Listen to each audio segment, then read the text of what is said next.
guys, welcome back to our channel. So for today's video ay magluluto ako ng fried chicken ala Jollibee. Ala Jollibee daw. Actually guys, hindi ko to own recipe. Nakita ko lang to sa YouTube. At saka gusto kong itry din kasi parang nakaka-excite gawin. At saka masarap. Parang masarap din naman siya.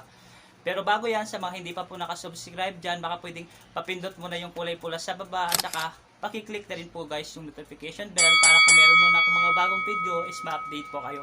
Pero bago yan guys, gusto ko munang i-shoutout yung ka-boardmate ko. Yan guys, siya kasi yung nag-sponsor ng ulam namin guys. Actually, hindi lang ito yung unang beses na nag-sponsor siya. Actually, pangatlong beses na po yun. Then nag-suggest ako na pwede kaming, ako na lang yung gagawa ng, or magluluto na lang ako ng ulam para at least bago naman siya guys. Kaya lulubos-lubusin ko na yung pagko-compliment sa kanya. So yan guys, nasa kanya na po yung lahat yung katangian. Mabait, mahitsura, medyo maputi, rich kid.